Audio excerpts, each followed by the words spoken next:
Dios bueno es. Dios es bueno. En todo tiempo. En todo tiempo, bueno es. Desde este lugar queremos abrazarte, queremos llegar hasta la comodidad de tu hogar. Es una alegría realmente poder entrar hasta donde tú te encuentras y acompañarte en este momento muy, pero muy especial. Obviamente vivimos en un momento de crisis, pero en medio de la crisis brilla la esperanza. Bienvenidos nuevamente a nuestro programa estelar de la tarde, Hablemos de la Biblia. En esta ocasión, nuestro tema de estudio será Jesús calma la tormenta. Y comenzaré haciendo una pregunta. ¿Qué hacemos cuando tenemos temor? El escritor C.S. Lewis, en su libro Una pena en observación, hace la siguiente declaración muy significativa. Nunca se sabe realmente cuánto se cree algo hasta que en verdad su verdad o falsedad se convierte en una cuestión de vida o muerte. Es decir, solo el riesgo real prueba la realidad de una creencia. En el pasaje texto de nuestro estudio para el día de hoy, vemos a los discípulos mirando a la cara hacia la muerte. De hecho, los discípulos habían visto a Jesús, habían estado en su ministerio durante 3 años y medio, habían estado desde el otoño del año 27 hasta la primavera del año 31.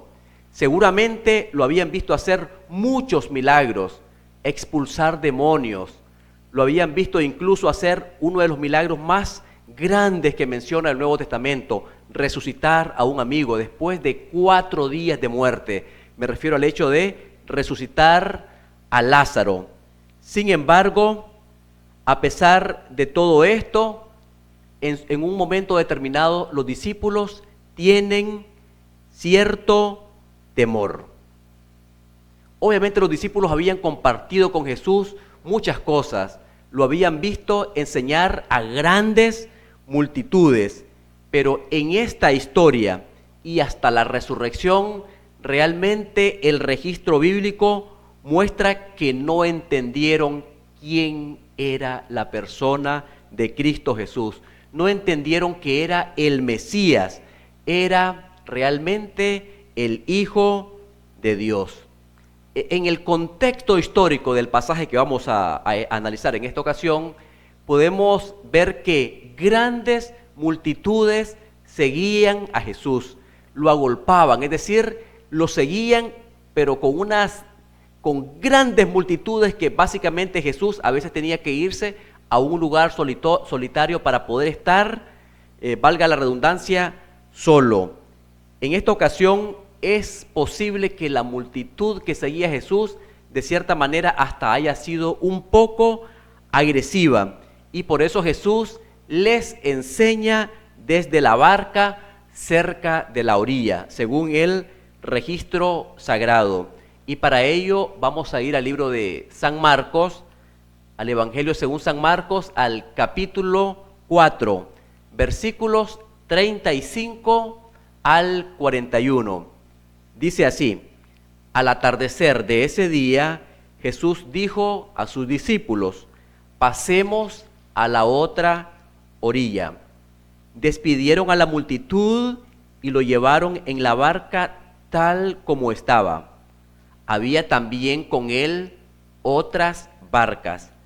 Y se levantó una gran tormenta que echaba las olas en la barca, tanto que se anegaba. Pero Jesús estaba en la popa, durmiendo sobre un cabezal.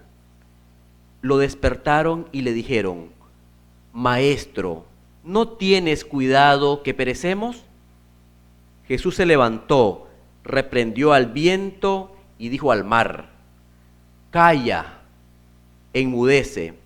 Y el viento cesó y vino una gran calma. Otra versión dice: y se hizo grande bonanza. Y a ellos les dijo: ¿por qué estáis así atemorizados? ¿Cómo aún no tenéis fe? Entonces sintieron gran temor y se decían el uno al otro: ¿quién es este que hasta el mar y las olas le obedecen?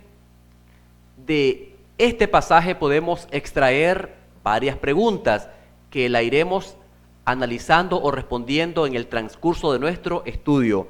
La primera pregunta que surge de este evento sería: ¿de quién fue la idea de ir al otro lado?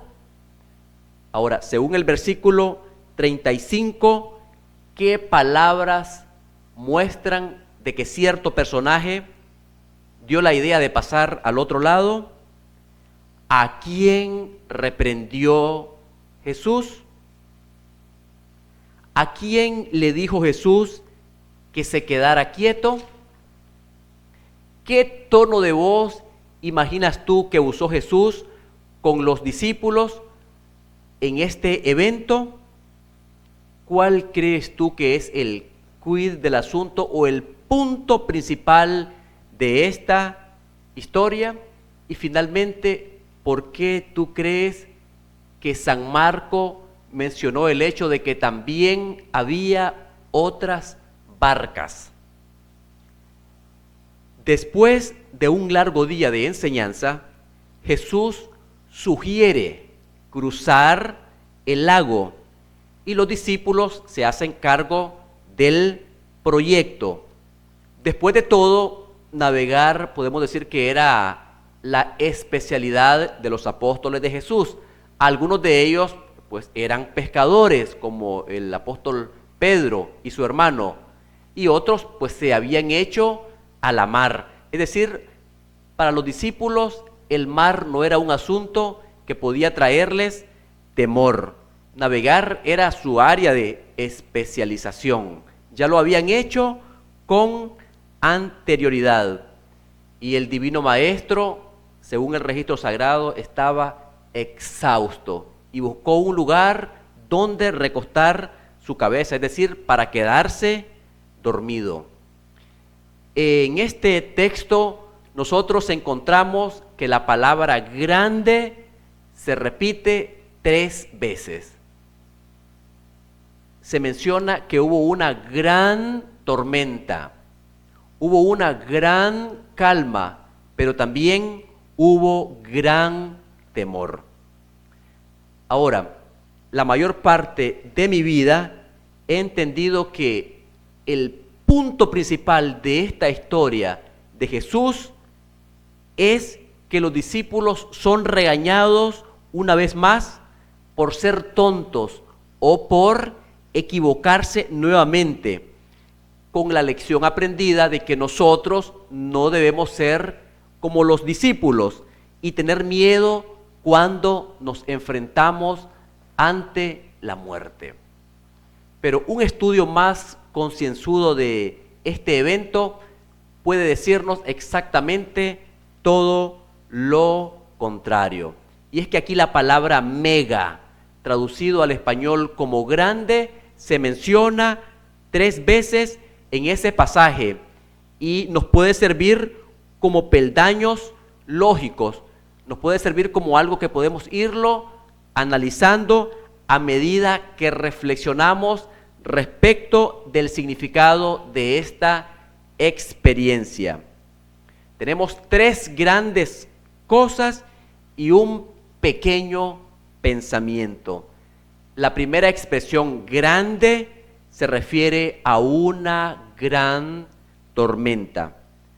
Fue una gran sorpresa realmente para mí cuando me di cuenta que los discípulos en este pasaje estaban haciendo lo que mujeres de fe en toda la Biblia, tanto en el Antiguo como en el Nuevo Testamento, estaban haciendo a través de todos los siglos. Y es que estaban lamentándose. Por ejemplo, el libro de Salmos, el capítulo 35 y el versículo 23, vierte este versículo de la siguiente manera. Dice David: muévete y despierta para hacerme justicia, para defender mi causa, Dios mío y Señor mío. Aquí tenemos al gran rey David que está haciendo una lamentación al Señor, está quejándose delante del Señor. Siempre David, en el Salmo 44, en el versículo 23, vuelve a proferir otra queja al Señor. Le dice: despierta, ¿por qué duermes, Señor? Despierta, no te alejes para siempre. Y es que estas palabras de David nos viene como un eco a lo expresado siglos más tarde por los discípulos cuando dijeron: oh buen maestro, despierta, ve, ruge la tempestad. La gran extensión de los cielos se llena de oscuridad. ¿No ves que aquí perecemos? ¿Puedes dormir así mientras el mar agitado nos abre profundo sepulcro aquí? Y es que después de analizar, por ejemplo, el libro de los Salmos, he notado que existen más salmos de lamentos que más salmos de alabanzas. Es triste decirlo, pero es una realidad. Yo te invito a que puedas hacer el estudio y podrás llegar a esa misma conclusión. De hecho, he llegado a la siguiente conclusión. Cuando tú y yo, amigo televidente, cuando enfrentamos una situación de alegría y cuando todo sonríe delante de nuestra vida, cuando todo es gozo y cuando podemos percibir y entender que Dios nos ha abrazado con su gracia y que sus bendiciones son derramadas de manera abundante sobre nosotros, en ese momento de sumo gozo es cuando nosotros debemos alabar a Dios. En los momentos de alegría es donde nosotros podemos demostrar cuánto nosotros amamos a Dios. Pero también en los momentos de tristeza podemos acudir a Él en busca de ayuda. Realmente los momentos de alegría muestran cuánto nosotros amamos a Dios y los momentos de tristeza reflejan cuánto nosotros necesitamos del Señor. Pero como dice el corito, pero en medio del dolor incluso es mejor cantar. La verdad que los profetas de la Biblia, los escritores bíblicos, los grandes héroes de la fe, los grandes personajes de la Biblia, siempre están lamentándose. Incluso un libro del Antiguo Testamento, está en la sección de los profetas mayores, lleva el título de Lamentaciones y su autor recibe el nombre de el profeta llorón. Me refiero al profeta Jeremías. Pero, ¿es acaso esto malo? En el Nuevo Testamento tenemos que Jesús también se lamenta. Jesús se lamentaba bajo el peso agonizante de la cruz y colgado de la cruz exclama estas palabras desgarradoras que salen desde su alma herida cuando Él cargaba el peso de nuestros pecados y se dirige al Padre y le dice: Dios mío, ¿por qué me has abandonado? Unos 1800, 2000 años atrás en la historia, el patriarca Job también se queja y da un largo lamento. Si nosotros vamos al libro de Job, al capítulo 3, el versículo 11 y los versículos 16, encontraremos un lamento desgarrador del patriarca después de haberlo perdido prácticamente todo. En un día perdió todos sus activos, todo cuanto tenía, al punto de que también quedó enfermo de una llaga que Satanás lo había tocado, pero que Dios le había dicho que no pusiera su mano sobre él. Y en ese contexto de esta enfermedad terrible, este patriarca dice: ¿por qué no morí en el seno de mi madre, ni expiré al salir de sus entrañas?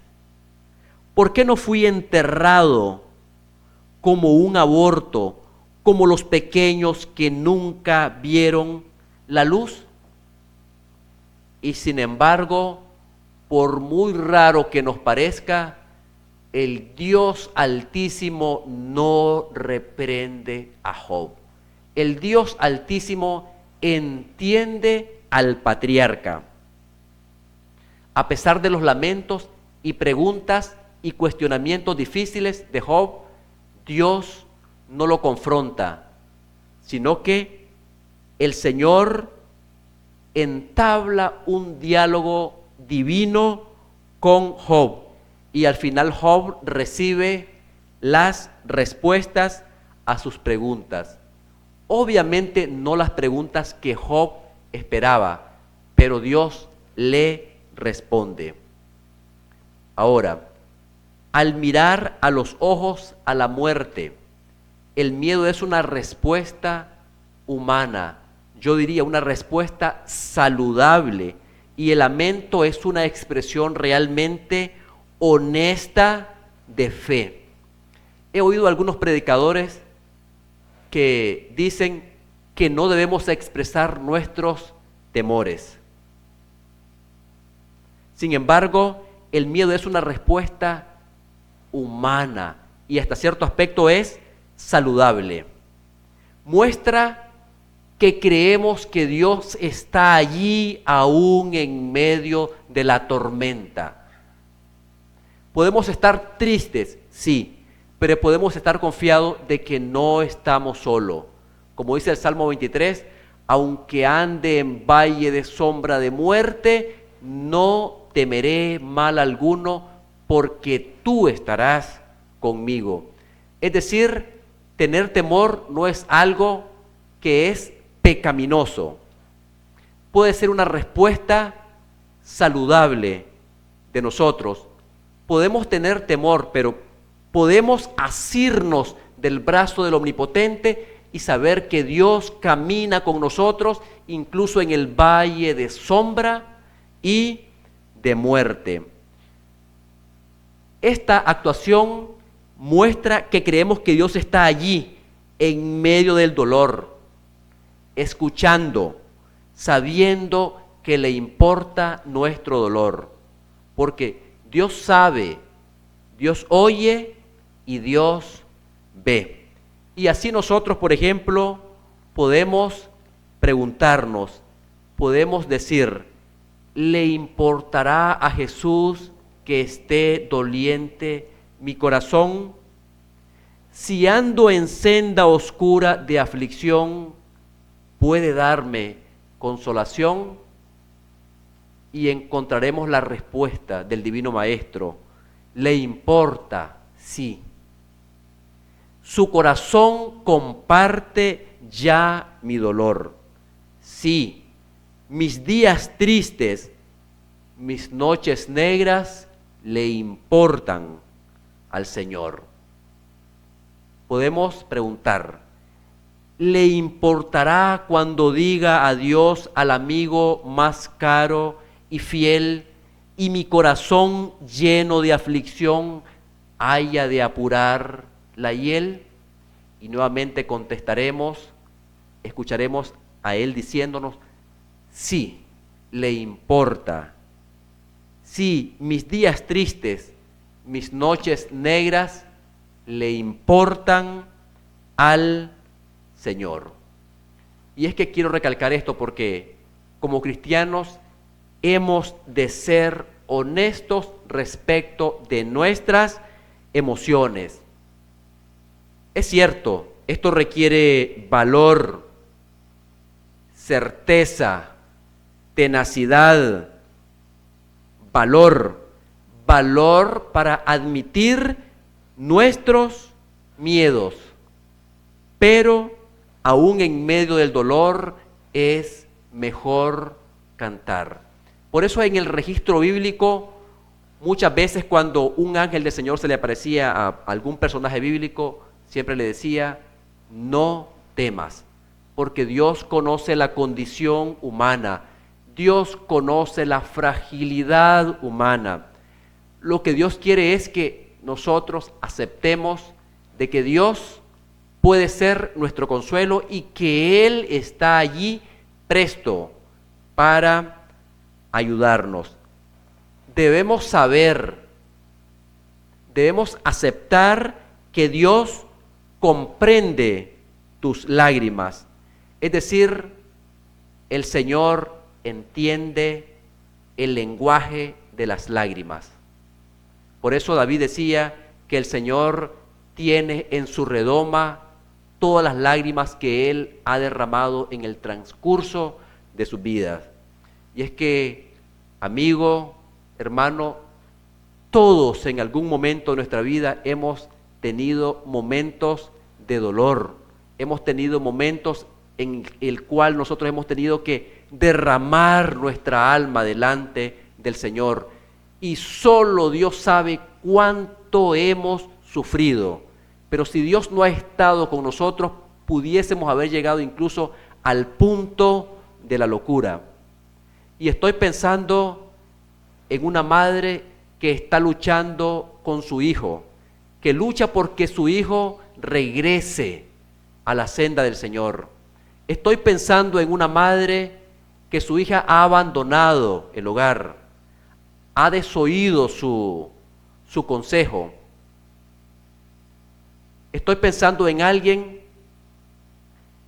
que tiene un vicio que lo está atando al mundo y se le hace difícil abandonarlo. Y ha tenido que derramar lágrimas y se ha dado cuenta de que Dios está allí en medio del dolor.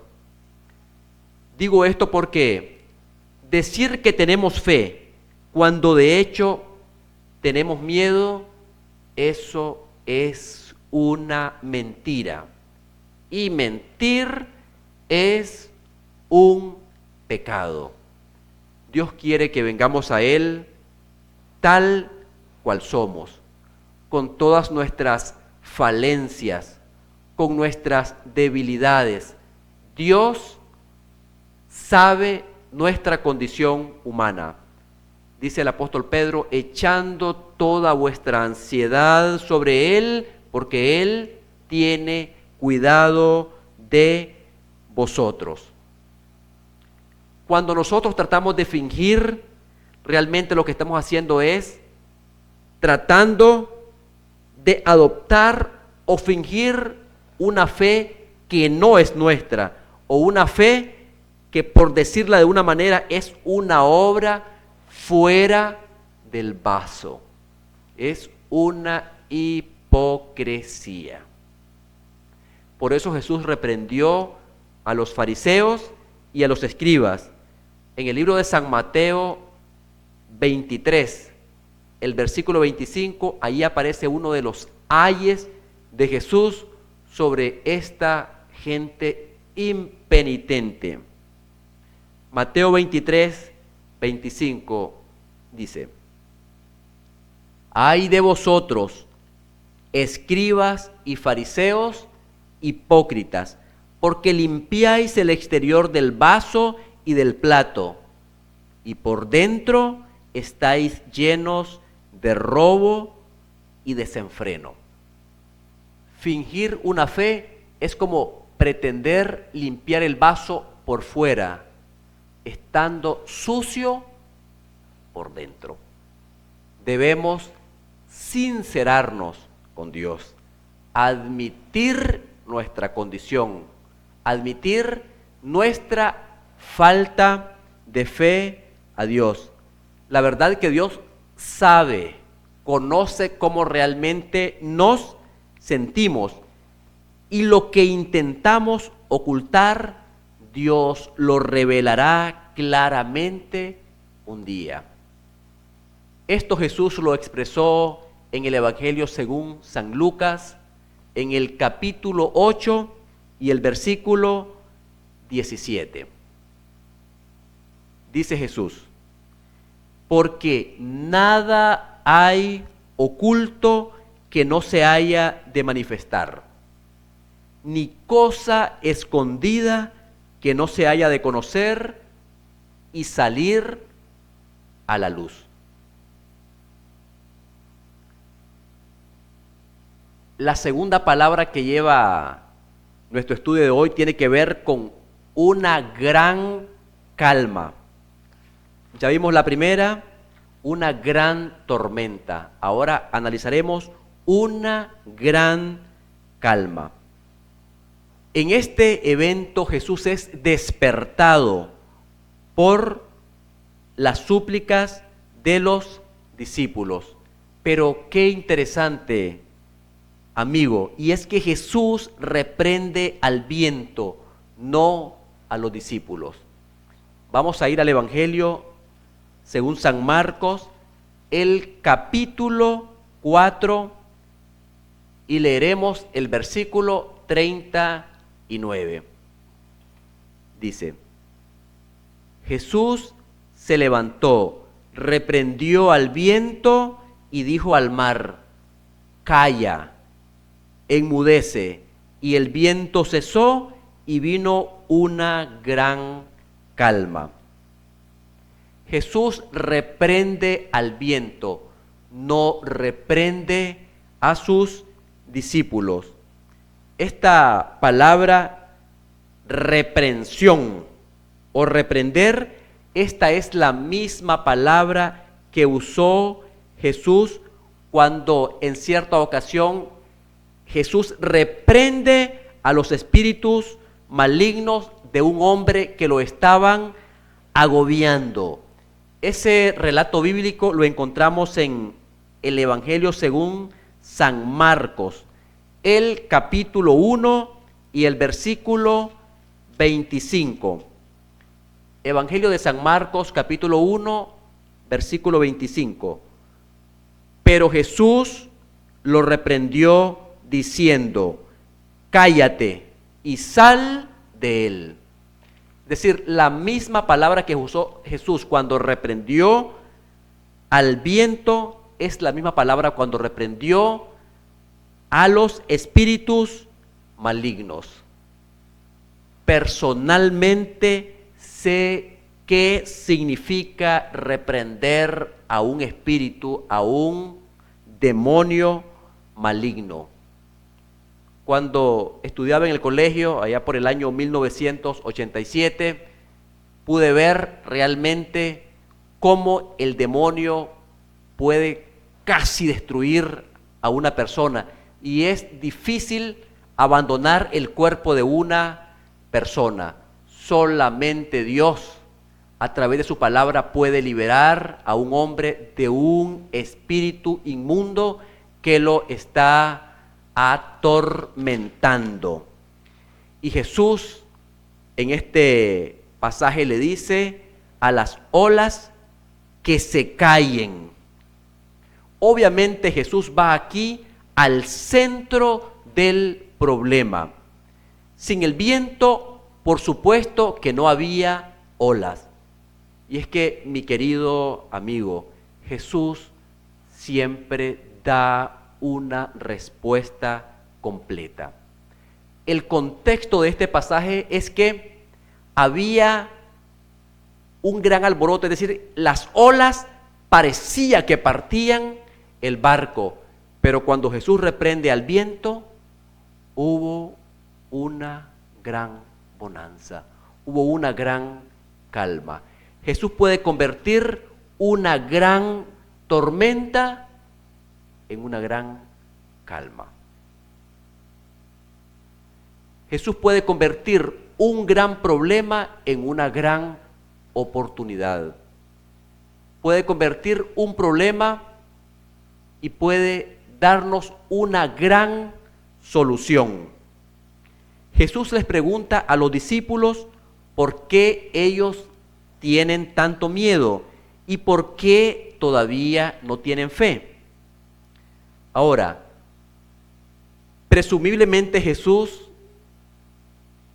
quería que a estas alturas ya los discípulos hayan reconocido que Él era el Mesías, que admitieran que Él era el Hijo de Dios. Te haré una pregunta. ¿Qué tono crees tú que usó Jesús con sus discípulos? ¿Crees que los estaba regañando o les estaba hablando de manera apacible y pastoral?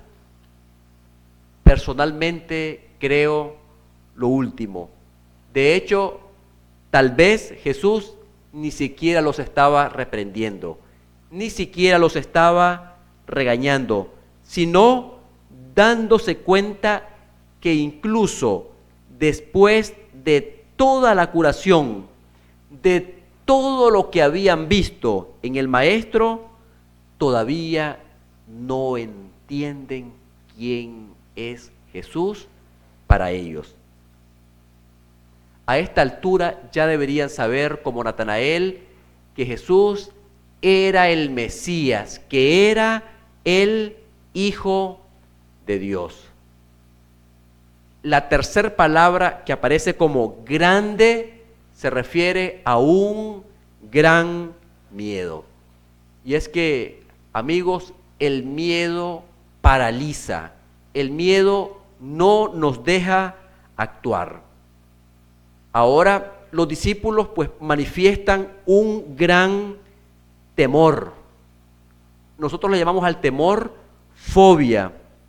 Sin embargo, la palabra que se aplica en la Biblia, en el contexto bíblico, el significado de la palabra temor es un temor de admiración, un temor de respeto, un acatamiento completo a la palabra de Dios. Y es que este es el temor que las personas tienen a lo largo de todo el registro bíblico cuando se encuentran con la persona maravillosa de Jesucristo. Vamos al libro de Isaías, al capítulo 6, versículos del 1 al 5. Ahí encontramos una experiencia maravillosa que tuvo el profeta Isaías. Versículo 1. En el año en que murió el rey Usías, vi al Señor sentado sobre un trono alto y sublime, y la orla de su mano llenaba el templo. Encima de él había serafines, cada uno tenía 6 alas. Con 2 cubrían su rostro, con 2 cubrían sus pies y con 2 volaban. Y uno al otro decían: Santo, Santo, Santo es el Señor Todopoderoso. Toda la tierra está llena de su gloria. Y a la voz del que clamaba, los quiciales de las puertas se estremecieron y la casa se llenó de humo.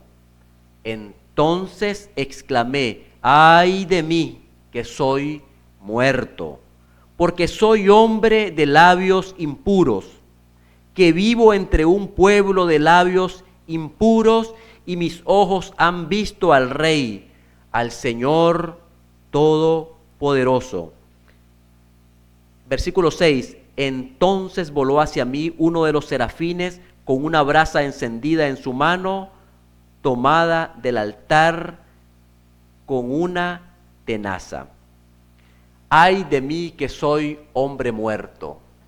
Cuando uno contempla la santidad de Dios, uno puede ver la propia pecaminosidad. Este es el temor reverente que habla la palabra de Dios. Cuando nosotros contemplamos la santidad de Dios y la contrastamos con la fragilidad del ser humano, cuando la comparamos con nuestra pecaminosidad, no podemos más que sentirnos indignos y sentir un temor reverente hacia Dios. Hay algo interesante también que resulta de este relato y tiene que ver con las otras barcas. ¿Por qué razón el escritor bíblico registra que había otras barcas? Y es que las otras barcas se beneficiaron del mar en calma. Sin duda, las personas que estaban en las otras barcas pueden no haber sabido quién causó el cambio, pero gozaron de una gran calma. Y es que quien produce el cambio es Dios. Dios produce un cambio en nuestros corazones. Dios puede convertir un corazón pérfido en un corazón amante. Dios puede convertir un corazón que está alejado de Dios, puede convertirlo en un corazón amante, en un corazón que extienda sus afectos hacia Dios. Únicamente Dios es quien produce el cambio. Dios produce alivio. Dios produce la calma. Toda la calma que nosotros podemos tener viene de Dios. Satanás simplemente quiere desesperarnos, pero la calma viene de Dios. Y es que, amigos, cuando nosotros impartimos calma al mundo doliente, ellos también son partícipes de ella. Y así nosotros llegamos a convertirnos en un canal de bendición a través del cual puedan fluir las bendiciones de Dios para un mundo agobiado. Finalmente, ¿a cuál o a quién temerás? El pasaje no nos está diciendo que no tengamos miedo. Nos está diciendo que coloquemos nuestros temores, nuestros miedos en el lugar correcto. Que coloquemos nuestros miedos en aquel que tiene poder sobre el mundo visible, sean tronos, sean dominios, sean potestades, en aquel que tiene poder sobre el mundo visible e invisible, sobre los hombres y también sobre la misma naturaleza. Por eso dice Isaías 8:13, al Señor Todopoderoso tendréis por santo, sea Él vuestro temor, Él sea vuestro miedo. Cuando tengamos miedo, podemos decirle honestamente a Dios cómo nos sentimos. Él escucha, a Él le importa si nos ahogamos en el proceloso mar de problemas. Y poco a poco podemos cambiar nuestro miedo y temer realmente a aquel a quien debemos temer, pues Él tiene cuidado de vosotros. Una poesía dice de la siguiente manera: Jesús, la sola mención de su nombre puede calmar la tormenta, sanar al doliente, resucitar a los muertos. Ante el nombre de Jesús he visto ablandarse hombres endurecidos por el pecado y cómo ha vuelto la esperanza a los ojos de un niño angustiado. He oído una madre repetir suavemente el nombre de Jesús junto al lecho de un niño afiebrado y he visto calmarse el pequeño cuerpo mientras la fiebre se alejaba. He estado junto a un santo agonizante con su cuerpo atormentado por el dolor que en esos segundos fugaces del fin de su existencia terrenal se valía del último gramo de energía para susurrar el nombre más dulce de todos: Jesús, Jesús. Emperadores han tratado de destruirlo, filosofías han procurado extirparlo, tiranos han intentado borrarlo de la faz de la tierra con la sangre de aquellos que lo invocaban. Sin embargo, todavía permanece y llegará ese día final cuando toda voz de la raza de Adán se elevará para formar un grandioso coro que proclame el nombre de Jesús. Porque en ese día toda rodilla se doblará y toda lengua confesará que Jesucristo es el Señor. No fue mera casualidad lo que determinó que aquella noche tan distante un ángel le dijera a una virgen: y llamarás su nombre Jesús. Jesús. Sí. Hay un encanto tan especial, tan dulce en ese nombre, Jesús. Mi amigo, que el nombre más dulce de todos susurre en tus oídos y traiga calma en medio de la tormenta. Dios te bendiga abundantemente, es mi deseo y oración.